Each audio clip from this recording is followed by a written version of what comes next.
So hello everyone, we are now live. My name is Andy Ray. I work at Film and Midlands, as Nicola says, out of Broadway in Nottingham. To describe myself, I have blue eyes. I'm kind of sometimes wearing glasses, and brown hair that is in kind of need of a cut, I think. I'm here in my apartment in Nottingham, and this session is called Vital Statistics. To frame it, earlier in the year, the government announced a large cultural recovery fund to help the arts, culture and heritage institutions around the UK. 30 million of which was allocated to help support independent cinemas through this unprecedented time. Now, Ian and Julia join us from the BFI Research and Statistics Unit, or the RSU, as it's referred to. So by the end of this hour, you will understand the approach behind the economic and cultural case that the BFI RSU team helped make to the government DCMS, and what this means for the rescue, recovery, and future resilience of film exhibition. How this hour will run is Ian first off has a presentation, then I'm going to ask him some questions, and we'll take some from the chat as well. So please keep posting them as we go on throughout the whole hour. Then we'll have some slides from Julia, and I'll follow up with some further questions as well. So first off, how are you both, and where are you? I'm very well, thank you. I'm a little bit cold, but not too bad. I'm currently stuck in the corner of a room on the Surrey-Hampshire border, so feeling distanced from London at the moment. Hi everyone. I haven't actually been into London for about 3 months actually, so I'm also in Surrey and quite near Wisley Gardens, if anyone knows that.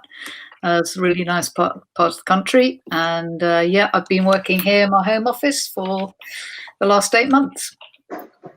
And do you want to tell us a little bit about the BFI RSU and what exactly is it that you do?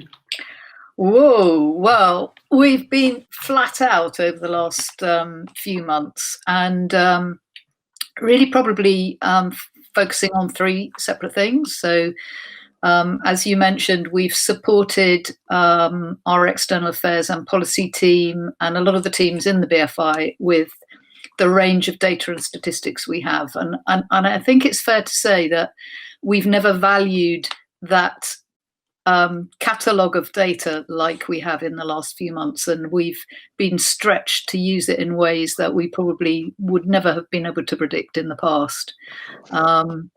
Then we also do a range of ad hoc projects. So we're currently mapping the animation sector. We're about to kick off quite an interesting study looking at the economic impact of the local cinema in its community. So how does it contribute to local businesses, and kind of focus on looking at the future of the high street in that as well. And then lastly, we do research, some of which you'll see today, for BFI activities. So we've just done a lot of work on the London Film Festival, looking at how this year that festival was able to reach it out to a much broader audience through its online and partner venue screenings. Awesome, thanks, Julia. So we'll dive right in. Ian, if you're able to start your presentation. Yeah, sure. Well, I say yes. Hopefully it'll turn up. Oh, there we go. Right. Yeah, so just so obviously been introduced, I'm Ian Cade, and I'm a research manager in the BFI Research and Statistics Unit. So yeah, basically just to quickly outline what I'm going to go through. It's basically sort of laying the groundwork, looking what the state of the UK cinema landscape was at the start of 2020. This is a lot of the things that we fed into sort of policy documents that led to work on the Cultural Recovery Fund, basically sort of giving us a state of play as things were, having a look at perhaps different business models and what revenues we can sort of derive from that. Briefly having a quick look at sort of what this year has entailed, and a quick look at sort of some of the audience views and attitudes on return to the cinema. Somewhat oddly, I'm gonna start with conclusions. Now, this is because in February this year, I did a thing a presentation looking at what the cinema landscape was like and what it's going to be like in 2030. No hint of anything on the horizon there at all. Thought the cinema landscape looked very healthy. Big budget, spectacular films were drawing large crowds in, getting them away from home viewing. The continued growth in diversity of settings, making different content available. Things like event cinema was a rising thing. This is a crossover with other mediums, theatre and the like being shown.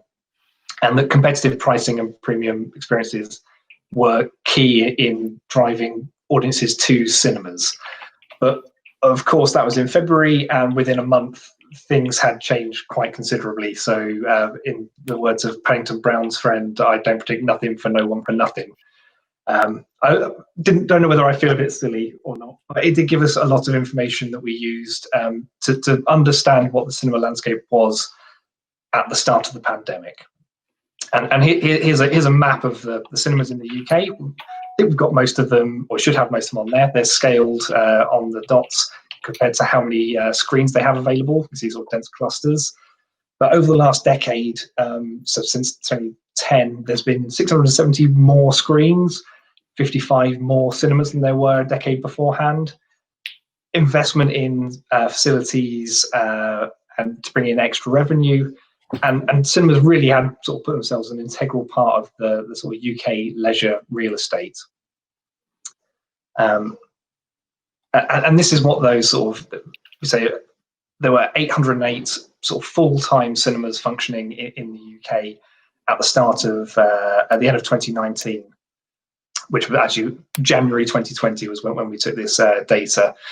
And actually, traditional mixed-use cinemas provide the bulk of them. 52% of them are sort of smaller, more traditional ones, rather than multiplexes. And that figure sort of held fairly consistent across the decade, even though there were pressures. And before I came into looking at this, I assumed that those sort of big box out-of-town cinemas were the things that were generating growth. Whilst they are growing, traditional cinemas do sort of retain a strong place in the market as well. But just through the factor of numbers, when we look at screens, multiplexes account for 48% of sites, but obviously because they've already got more screens, they account for 82% of the screens available. But that picture of multiplexes changes somewhat across the sort of countries and regions of the UK. In Northern Ireland, 92% of screens are in multiplexes. In the southwest of England, it's 68%.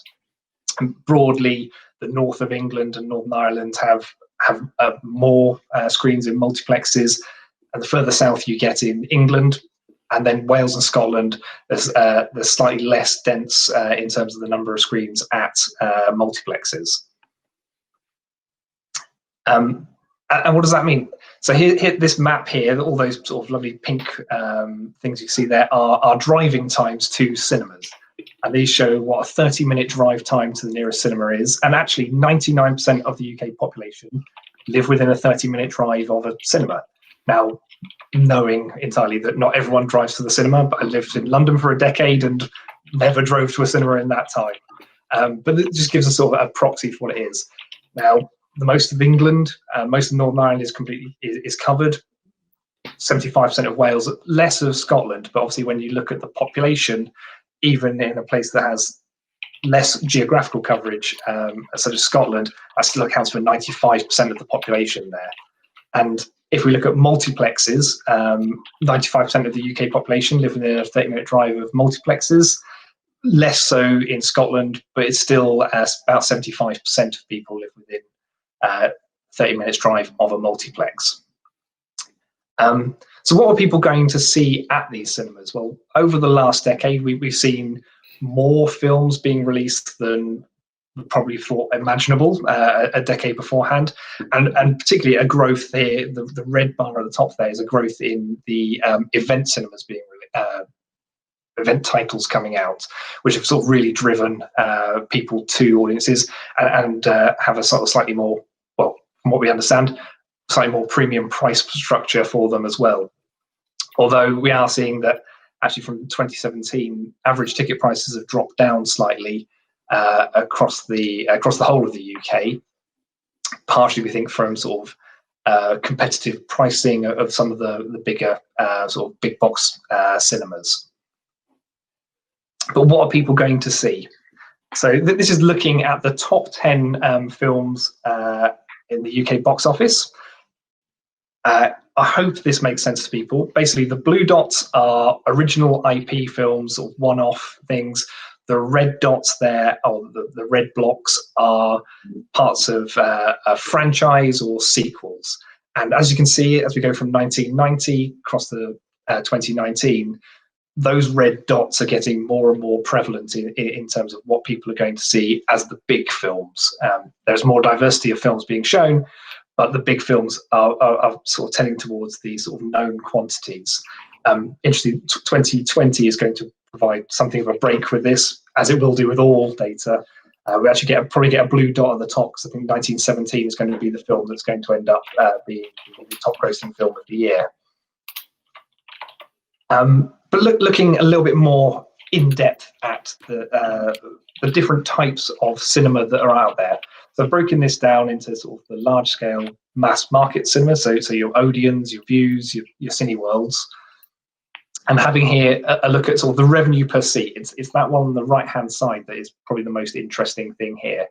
And actually, for those sort of big mass market cinemas and the other types of multiplexes, the revenues are broadly similar, as they are with independent cinemas being near the bottom there, less than the other two, but broadly in the same range. The real difference we can see is in the sort of art house premium chains.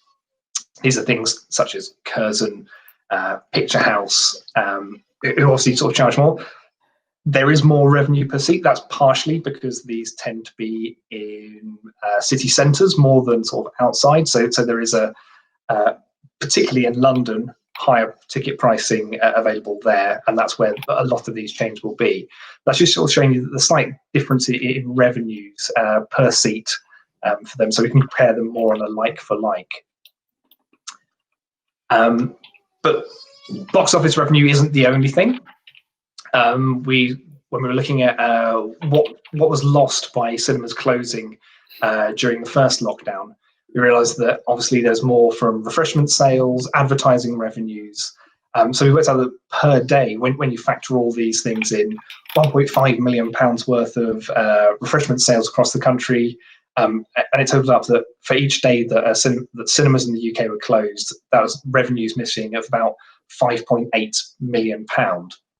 When you factor everything else in, that was sort of some key information that we fed into DCMS at the time.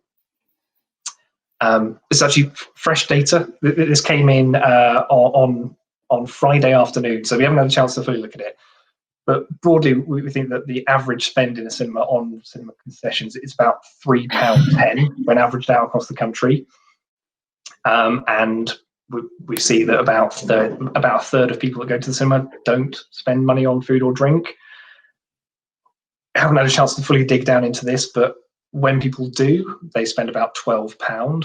Haven't had enough time to look fully in detail to find out whether these regional differences are because of our sample data, or there is something particularly cheap about concession stands in Yorkshire and Humber that could explain why it has the lowest spend of people that do make purchases.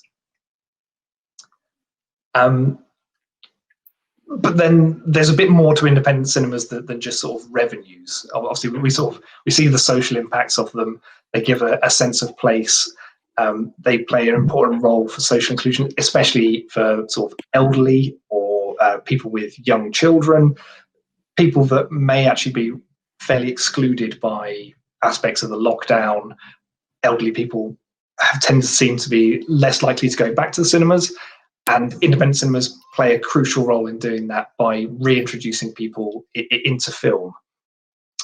Obviously, we run things like special events and activities to target specific community groups, something that's not done by sort of the larger chains as much.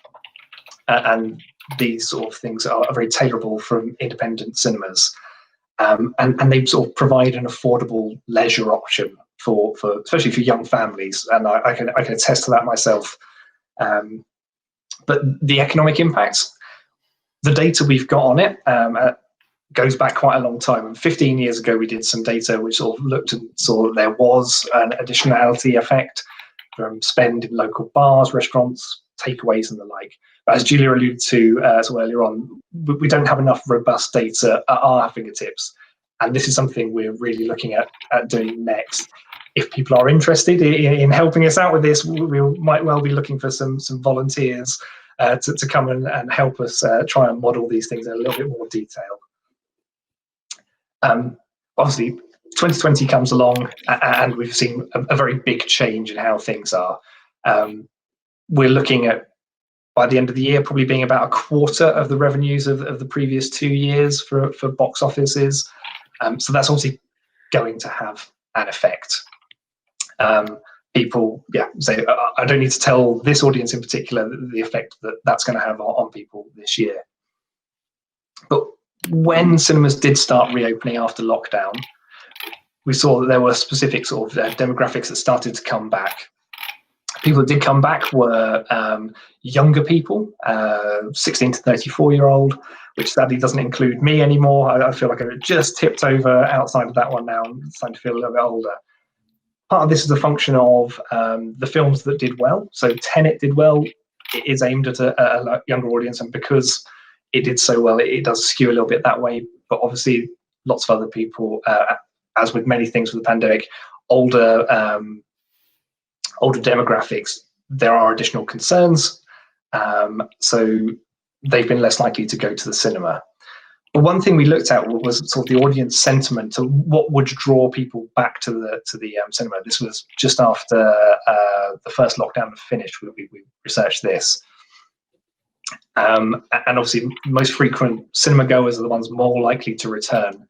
But I think one of the salient points here that has changed within the last couple of weeks is that if a vaccine is available, we're looking at roughly 95 to 100% of people said that they would feel comfortable going back to the cinema. So hopefully, within sort of a tough time, that's sort of quite a positive view to look at.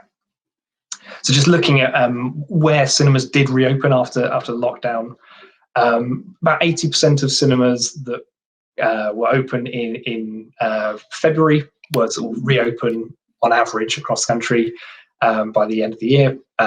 London, East and Northwest was all particularly high. Ireland, Northern Ireland, they're less so in Wales and the border regions of Scotland. That's partially a factor of this one, that the independent cinemas were not slower to reopen, didn't reopen at the same speed that the large chains did. That's very much because there are different problems that independent cinemas would face. Something that obviously the Cultural Recovery Fund and Resilience Funds have been sort of looking to address.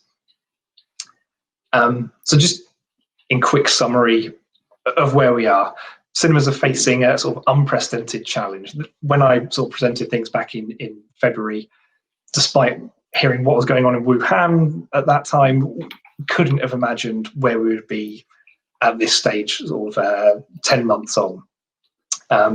But cinemas are still a widespread and integral part of the UK leisure industry. Facing challenges, yes, but they're still there, and we have a very good base on which to go from. Independent cinemas in particular have strong social impacts, and that's something that I think is very much going to be to our benefit, to sort of play on those. We need to do some more research on the economic impact of them, but that's to come. 2020 obviously has been a very hard year in terms of box office revenues. So 70% on there actually is probably going to be more about 75% down compared to the previous 2 years. There are changes to traditional business models for distributors and exhibitors alike. However, I think sort of the sort of community strength and flexibility that independent cinemas have shown, especially sort of since things have reopened, the sort of traditional windowing and business models, I think independent cinemas have a place to play in being the first adopters and sort of quick changes on that. And to end on a positive note, audience sentiment seems to suggest that when there is a vaccine, people are fully willing to return to cinemas. It might be a bit slow, but that's something positive to end that one on. So there we go. I'll leave it at that, and hopefully I didn't rattle through it too quickly or gather too much for you. No, thank you, Ian. I think that's really nice to end on an optimistic note and be positive in this way.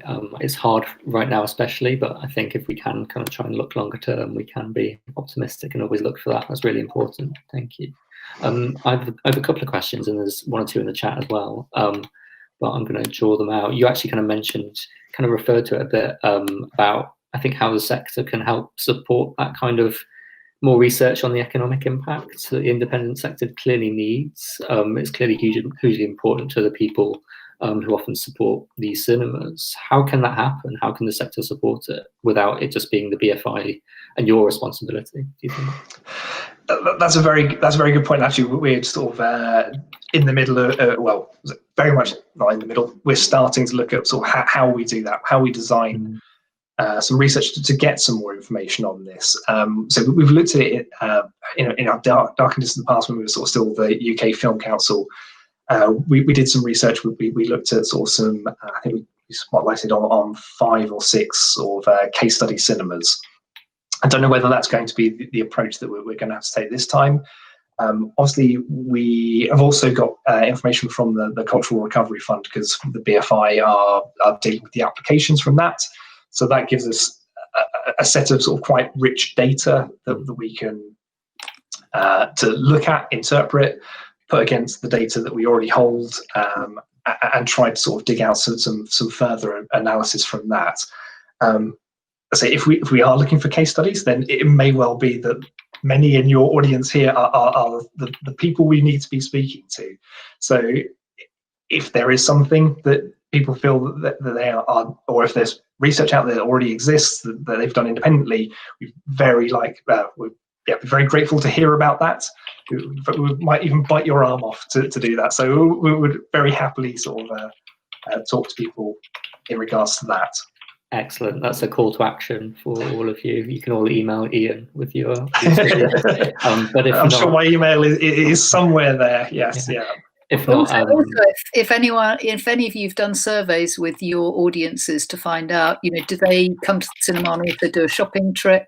How far do they drive? Maybe they spend money on petrol, the car park. It's looking at that wider kind of economic spending associated with that trip to the cinema. So if anyone has done anything on that, we'd love to hear from you. Fantastic. Yeah, I think a lot of people have been surveying their audiences in all sorts of ways over the past 9 months. And a big part of that was the BFI's kind of sentiment survey on that. I did kind of want to touch on this a little bit because We Are Parable did a fantastic bit of research earlier in the year about Black, Asian and ethnic minority audiences returning to cinemas. They did find that these segments were much more kind of uncertain about returning, which was really concerning, I think, to everyone to see at the time. Did you see that reflection in your data, if you were aware of it or able to segment it? I'm going to hand over to Julia on that. Okay? Yeah. Julia knows this data much more thoroughly than I do. Cool. So we saw the same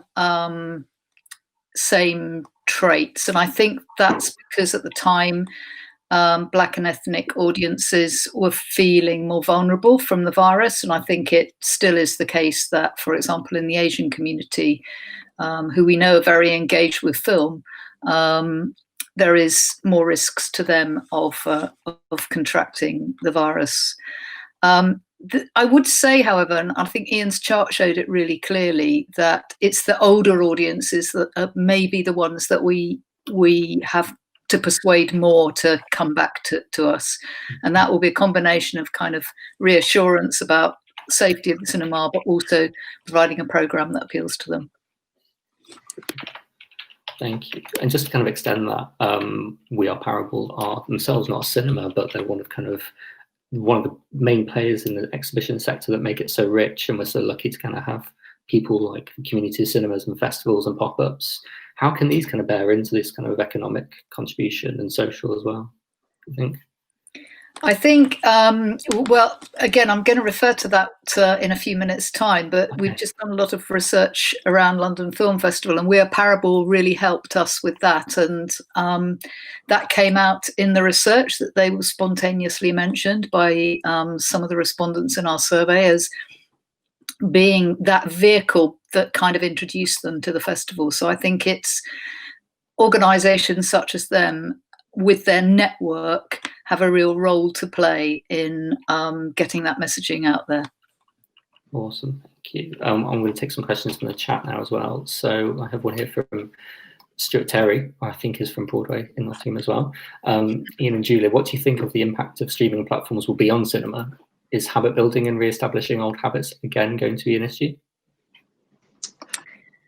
I think I'm going to return to that in about 10 minutes time. So I'm not going to blow my presentation, if that's all right with you, the questioner, the person that asked the question. It'll be fine, I'm sure.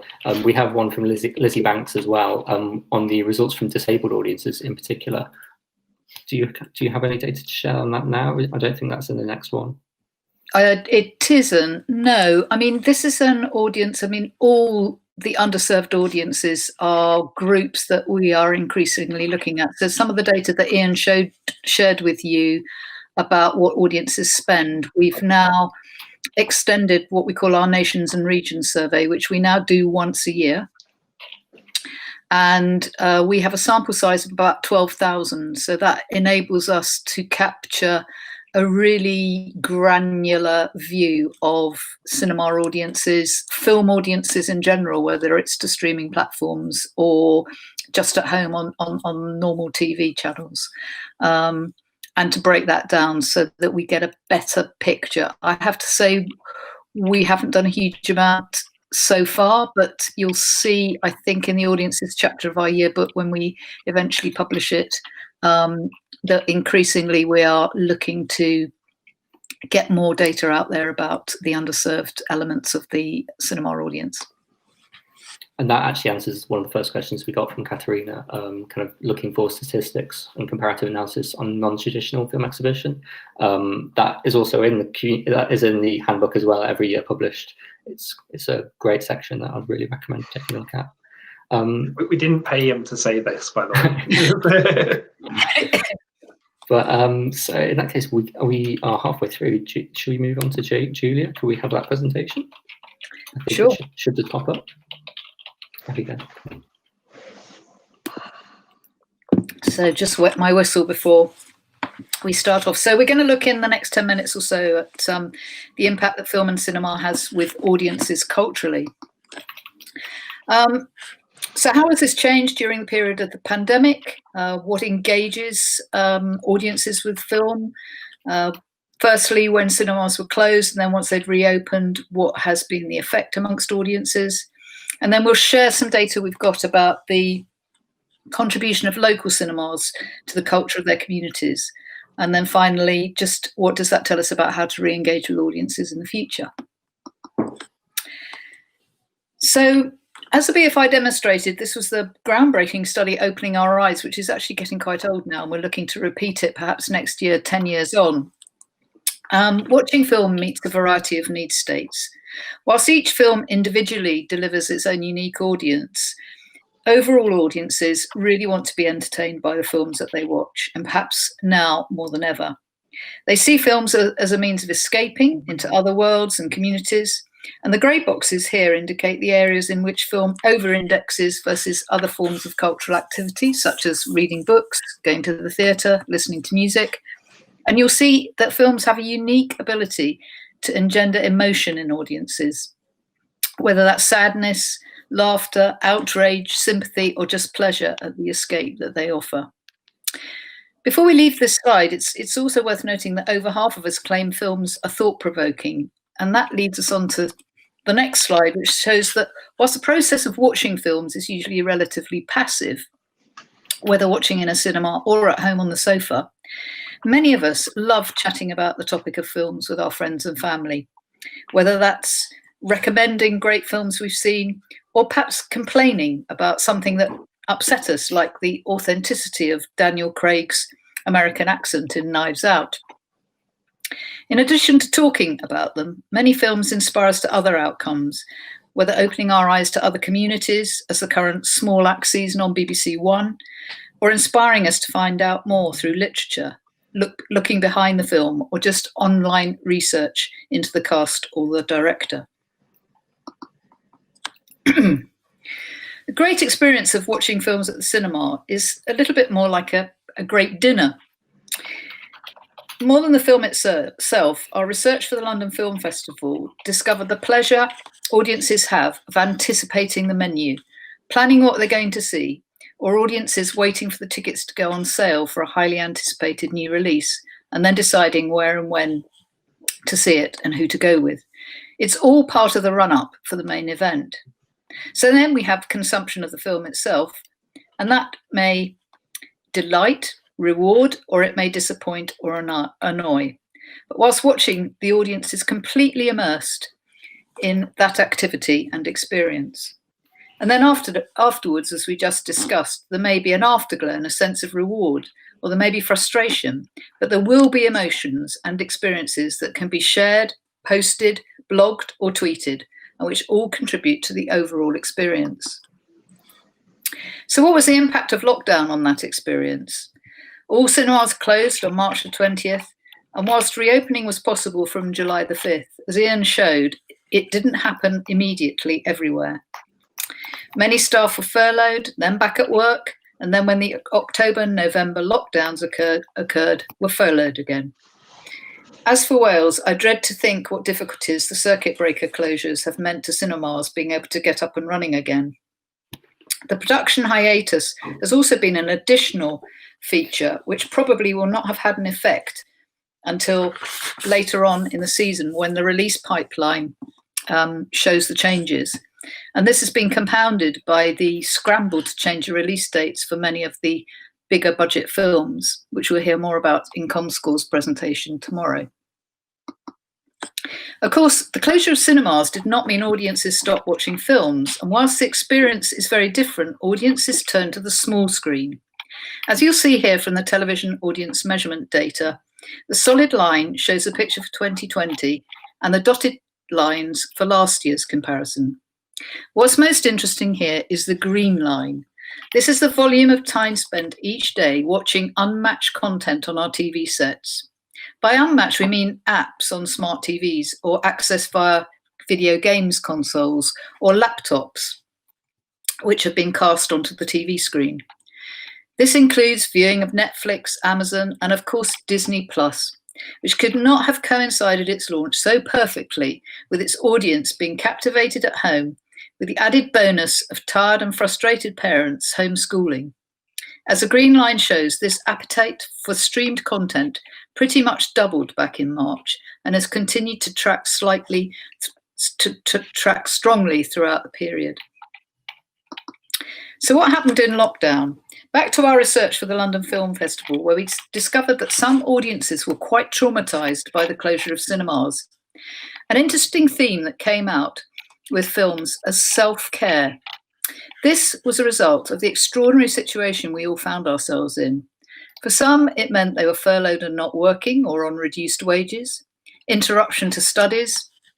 Some shut at home due to the fact they were vulnerable health-wise, less time spent commuting, but pressure of those working from home, and all contributing to feelings of anxiety. This had two effects. On the positive side, there was we saw films as a means of escape, sharing time with family and what we've termed comfort eating, watching and rewatching classics and genres we felt comfortable with. But on the more negative side, audiences were unsettled and found it difficult to concentrate without the immersion of the cinema. And certain genres they couldn't feel that they could watch. They couldn't watch an intense drama, for example, as they were already anxious. So there was a diminished appetite for newness, partly as it wasn't available, and partly because they couldn't face dealing with more anxiety. So the reopening of cinemas was really important, allowing rediscovery of new films as opposed to films they knew. This is borne out by the genres that we see TV audiences choosing. Films set in the past and those which brought home history or which entertained the family. And BBC One had a real coup over the Easter weekend, rerunning the entire Indiana Jones franchise. Around this time, the FDA were running a tracking study, also with questions about whether audiences were missing cinema. And they looked to see if audiences could replicate the experience in their own home. Here you'll see some familiar terms that differentiate the offer in cinemas, although there is crossover on some aspects. We saw during lockdown was that watching films, I think you can see here just with a faint yellow line around it, watching films at home provided opportunities to emulate some of the sharing experience which audiences couldn't experience at the cinema. So they replaced at home. Again, this is borne out in our LFF research. In lockdown, we feel watched and audiences miss the immersion and escape of the cinema. But they also miss the community, the wraparound, and the full dinner, as we discussed earlier. What was also interesting was that the reduced capacity of cinemas meant that social and sharing had been devalued. They didn't want to watch a film in a half-empty cinema, which was soulless and muted and just not the same. Audiences are also very wise. Some felt really concerned about the future and were cynical about the changes in the release schedule being purely about profit and revenue and not about film. Ultimately, they were fearful that cinemas might be lost or change forever. They also had real concerns about young, aspiring filmmakers. Where were they going to get opportunities to make films? And also, whilst they weren't anti-multiplex, the great news for you is that they really felt they wanted to support their local cinemas, much as they were supporting local food shops or craft industries. They were also nervous about losing the ability to concentrate with the fragmentation and amount of short-form content that people were watching. Would they ever be able to sustain watching a 2.5 or 3 hour film in the future? Picking up on the importance of cinema to local culture are results from our new research, where 75% of the UK population agree the cinema is an important contributor to local culture. And indeed, for some, the cinema is the only form of local culture. This varies a little by region, and we've yet to underpin exactly why, but I think it's definitely a function of whether you have access to other hyper-local independent venues, as well as out-of-town multiplexes. Looking at all cinema goers, we see a range of statements here that underpin the cultural importance of the cinema. Not just the whole dinner experience that we've talked about, but the value of the building and the way the cinema has a presence in the cultural fabric of the community. And here, in the bright green colour, we see the responses we get from audiences that go to local independent art house venues, who over-index by 20 percentage points for the importance, as they see, of their local cinema's contribution to cultural life. So how does this help us plan for recovery? Firstly, absence makes the heart grow fonder. We can be sure that the unique experience of the cinema has been missed, though we can also predict that it's going to be difficult to persuade audiences that they can optimise that experience until we can screen the new anticipated releases and fill the auditorium to capacity. Secondly, audiences want a relationship with their local cinema. Communication and involvement are key.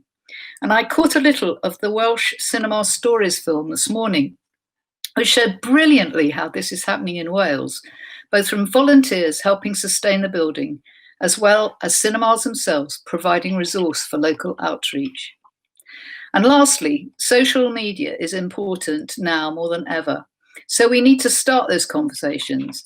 And when the time is right, to reignite the latent needs of audiences to re-engage with that love affair of their local cinema. That's it. Brilliant. Thank you, Julia. I think that's a nice moment to end on as well. Absolutely. So I'll dive into the chat really quickly, just because we did have those questions kind of coming from the last one, and Stuart's question. I think it's about this thing of habit building, and we've effectively had 9 months now, probably will be a year of disruption to habits, of disruption to cinema. Is it now about rebuilding that, do you think? And kind of, is refreshing that going to be an issue? I don't think refreshing it is an issue. I think it's late. It's still there underneath the surface, but I think it's all about communication, and communication at the right time, probably, to make audiences feel that experience that they loved before is now back. And I think, the release schedule's been very difficult in that respect. And whilst it has been brilliant, because a lot of the independent films that, up against the Bond would hardly have registered, have done really well. Films like St. Maud, that we would probably not have predicted it doing as well as it did.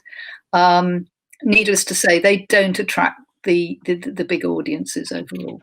Yeah, absolutely. It's clear that after 9 months of comfort eating, as you say, we need to entice the people back with a great dinner again. But we're going to get kind of like a 7-course feast next April. So what we wish for. I kind of had that as a question. How do you think that might play out? It's going to be crowded. I think it's going to be crowded. I mean, Ian's probably better placed than I. He looks at the box office figures religiously every week. So I think at the moment it does look like a very crowded year, because if you've effectively got 2 years worth of sort of saturation releases going into one. I don't quite know how it's going to go. I can imagine there will be a bit of shifting and jockeying around. There's sort of delays in production that we've seen. Obviously, production's restarted, but the pipeline is going to be a little thinner than it probably was anticipated previously. So I think moving some of those bits around is probably what we're likely to see. I think there'll be a bit of movement. It's going to be hard, and I think that there will be sort of changes. There will be sort of a new landscape, and probably a lot more flexibility in sort of windowing and the like. Not going to presume how distributors and the like are going to work, but I think that is what we're going to see. But I think actually indie cinemas have been working with that for a little while. We sort of see Netflix releases going into cinemas, and I was up in Glasgow last year when The Irishman was packing out the Glasgow. Name escapes me. Yes, yeah. So and people didn't have to go and see it at the cinema, but people were choosing to do that. Obviously, that's a one-off thing, but I think some sort of hybrid system it is probably going to be more likely with increased flexibility coming forward. It does seem that way. Just to go back to your presentation earlier, you had that heat map of the kind of known quantities in the top 10. Do we anticipate this kind of known quantities being much worse and much further down that longer tail of film then? I know that story continues, but with cinemas being more pressured commercially now as well, and we've got from Top Gun to Bond, Top Gun 2 to Bond, it goes on. I don't want to make you make a prediction, but do you think that's... I failed magnificently making a prediction in February, so certainly at the start of this year, I definitely would have said that the sort of the big blockbuster films coming from established studios would dominate consistently. I don't quite have a feeling yet as to how that's going to play out. Whether they will go to their own streaming platforms more. We're seeing sort of Soul from Pixar going straight onto Disney Plus. Obviously, Mulan's done similar. Universal showing a willingness to do that with Trolls, and whether that might free up more space for independent content. I don't know. I'm hopeful that's the case, because having a greater diversity of film would be sort of to the benefit of everyone. But I don't quite know if that is going to be what's the case at the moment. Sorry to sit on the fence on that. We don't know, and we can't predict, and let's not forecast. We'll all learn that lesson, I think. But to pick that up on streaming and VOD, Julia, we had the question in the chat about is there kind of any research or kind of idea of which platforms have grown in this kind of period? Just to kind of pick that up, I'm thinking, is it just Netflix and this convenience and fast food, or there are many other offerings. You know, that we have Mubi or BFI Play or Curzon, but also the online events that you mentioned, like LFF. And I know the Film Audience Network has done so many screenings online as well. What did that picture kind of look like? I mean, I think they've all benefited, to be honest with you. But each is coming from a different base, and each is offering something slightly different. I mean, as I mentioned, Disney could not have chosen a better time to launch, and the uptake on Disney was incredibly fast compared to some of the other platforms. I think the research that we did in our audience sentiment showed that 70% of people have watched a film on Netflix. So clearly not 70% have Netflix, but they've perhaps watched it with other people. You know, you can share your logins, and Netflix is quite flexible from that point of view.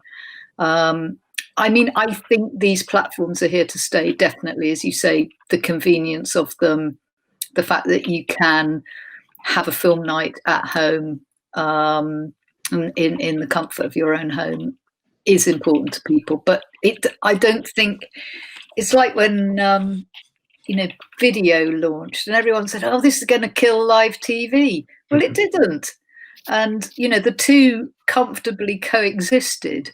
And I think the same will happen with streaming. You know, we will continue to use streaming, but once cinema's back, we'll be back there watching films for real as well. Yeah, we can send them back with a great dinner. Absolutely. Exactly. Cool. I had a question in the chat just on that kind of sentiment and feeling of this. Is this something that is being measured over time, or was that really a snapshot and then we'll kind of leave it? Or? It was a snapshot. We do have intent. We do have funding to do 2 more waves. I think the question for us at the moment is, when do we do them? Yeah. And you know, at the moment, as you know, it's the patchwork of cinema reopening, closing, opening again. Mm-hmm. Really hard, and I really feel for cinemas. It's really difficult to. I mean, we don't know how many are going to reopen later this week, and it'll be very interesting when we get the ComScore ratings in after the weekend to see how many have actually remained closed. So I think gearing up that second wave, we're just waiting to see this weekend what happens, and possibly we'll gear something up just in the pre-Christmas or even over the Christmas period. Might be an interesting time to actually see what people are doing and update that research that we did back in June, July. Yeah, absolutely. I think it's hard to see what, and we can't even predict a few days in the future.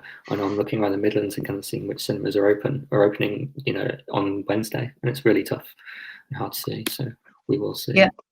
Yeah. On that kind of note, though, you have a mass amount of research and surveys and things that have been done over the past 9 months, all the cultural resilience funding stuff. Is that likely to be published? Is that going to be out there in the world, or in what way? I'm glad you asked that question, actually. Yeah, we do intend to publish it. To be honest with you, we just haven't got the resource in the team at the moment to put it together, but we're hoping that in the new year we will, alongside the yearbook, publish a lot of the research we've done on the workforce, on the exhibition sector, a lot of work that we're doing to look at production and how production is getting going again. So yes, all that is waiting to be published, and we will do so, definitely. Awesome, thank you for that. I think it's really important that this stuff gets out there and into cinemas. And there's a note in the chat about this, but I will mention that you're both happy for these presentations to be shared as well. Yep. Which I think this Way Up team will probably email that around. Maybe and we'll get this up on our website, on the BFI website as well, probably, so that people can access it from there if they want to. Brilliant, thank you. There was a question from the chat. I'm not sure if you'll be able to help it. From Sylvia Harvey. Do you anticipate the reduction in foreign language in European films coming into distribution next year, 20 to 20? That is next year, isn't it? Yeah, 20 to 21. Well, that's a Brexit question, I take it. I suppose it is, yeah. Again, maybe we shouldn't predict this. I think you should leave that one for the distribution, the FDA session tomorrow morning. Yeah, I think there might be cultural reasons for it, but actually, in saying that, when we presented this information back in February, we were celebrating the fact that it was the Parasite had just become the highest grossing foreign language film in UK cinema history, which was something to cheer about. So perhaps there is more of, perhaps the global Britain suggests that perhaps maybe European film, maybe not so much, but we're a global power now, looking to the world. Let's put that positive spin on it. Absolutely, I like that. Kind of going back to that kind of question of content, with people's habits and kind of not so much habits of the streaming services, but about what they're watching on them. Is documentaries and animation, they're going down? Is it hopeless for that kind of content? And what do you think? The honest answer is we don't know much about what people do watch on the streaming services because, as you know, Netflix don't release any audience figures. We have had some high level, a number of research agencies that are doing some tracking. We've published a bit of high level stuff in the yearbook. I think in the main, I suspect they're watching what they watch on TV and what they go to the cinema. You know, if you've got an appetite for Marvel films, that's what you're going to seek out. If you're somebody that's more into drama or classics, that's what you're going to seek out on these platforms. And I don't think, Ian, you look at the catalogue for Netflix a bit, don't you? So I think it's Netflix have a pretty broad catalogue, I think. Yeah, and especially because you'll get sort of film and TV content in there. Obviously, we sort of cast our minds back to lockdown, the first sort of national lockdown, sort of the rise of Tiger King and sort of these sort of documentary style series. You get those. I always want to think that documentary is doing better because I'm something of a sort of Storyville-aholic, if such a thing exists. So yes, I think there will be changes in what people's content is. I don't know what that's going to be, but we are seeing more and more films. Well, we were seeing more and more films becoming available. There was a greater diversity of things. Just the audience were being drawn to large big box office titles previously. But that doesn't mean that more documentaries, more events, more sort of niche animation wasn't being released, because it was. Yeah, it was out there. It was out there. Whether people were seeing it is a different matter. But and of course, we don't know. And a question from Sally is, are the RSU available to attend regional exhibition sessions to drill into the data at a more geographical level, if you're able to travel in next year, or online? Oh, we could do it online. Yeah, I don't know if anyone who's listening or watching this has been to our Insight Exchange events, but we're planning to do those virtually. So we're going to get some help in the new year, and the first one will probably be in mid-February after we release the official statistics for the whole of this year. And so that is definitely something where we will be pushing out what we do and sharing it with other people. So if you've got ideas of what you'd like to hear in that, just rsu@bfi.org.uk. And in terms of nations and regions, that sort of is something that's sort of underlying a lot of how we're trying to look at data now. We realise that people are wanting things broken down in a more local level. Where we can do that, we're very willing to have discussions and see what we can provide for people as well. Yeah, I'm not surprised. From my perspective, the first thing I look at on all of your graphs are the Midlands, so the East and West, and I try and think, because everybody does, and they think, oh, how does that? And I imagine everyone else does too. Yeah. But I'll kind of begin to close to an end now. But I suppose one of my questions is, what's upcoming for the RSU over the next, not only just over the next year, which you've kind of spoken about a bit, but over perhaps the next few? Do you have any kind of further plans? So yeah, well, we're continuing to invest in anything that any data sets that we feel are appropriate and useful for the industry. So the streaming services is a gap that we know we've always had, and so we're looking at improving the reporting we can do of films and high-end TV watched on those services. I don't know if anyone heard Ben Roberts this morning talking about independent film and the value chain. So we're going to be taking a proposal to our Lottery Research Fund committee to kick that work off in the new year. So yeah, there's lots going on. As Ian mentioned, the economic impact of local cinemas is another ambition we've got, and we've got our wonderful study of the wider world of film, which was our cross-platform study, which has been basically mothballed for 8 months.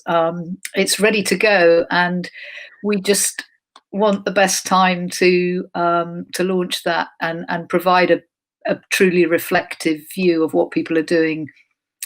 You know, maybe once lockdown starts to ease is the time to do that. So absolutely, I think we're all looking to next year now to kind of think to be look forwards. That's the most important thing. Absolutely. So on that note, what do we have to be optimistic for, both of you? I think we've got there's a fantastic film pipeline. I think I think the work we've done with the London Film Festival shows the ability of what I might call mixed mode distribution. And I think audiences are up for that, for combining virtual and physical trips to the cinema. Yeah, and this is all the scopes or more grand scale, the Roger Ebert sort of classical quote of film being a sort of machine for creating empathy. I think worldwide we've gone through something we wouldn't have imagined we've gone through, and finding out how we'll react to that and what is created in relation to it seems like something quite useful to look forward to, something optimistic to find us. And hopefully the audience sentiment that we found out, that about 95 to 100% of people were willing to return to cinemas when a vaccine's available, that hopefully is something very positive for us to look forward to as an industry for next year. Yeah, I think that was a relief, I imagine, in the audience too, to see that statistic. And I think that's one of the things we're all thinking about is, I see this briefly, it is about retention and people coming back. But the cinemas I've kind of spoken to in this kind of brief lockdown period when they were able to open, they had whole new people coming that had never come before. Should we also be looking, be ambitious and be aggressive as much as we are retaining and defensive, do you think? Definitely. I think that local provenance, that think local, buy local, is really going to help us, I think. Excellent. Well, thank you to you both. It's been fascinating to hear from you. I'm going to kind of wrap up because I'm getting a little warning now. It's been fascinating to hear from you. A testament to both of you and the work that the BFI RSU team do, and who play a vital role in making all of this work and helping us all understand it as well, I think, as well. So thank you. I think we're going to take a short break now. Thanks for letting us share it with you. Yeah, thank you. Hi, Nicola. Hello there. Thank you so much, Andy. Thank you, Julia and Ian. That was really fascinating and very positive. Lots to look forward to next year.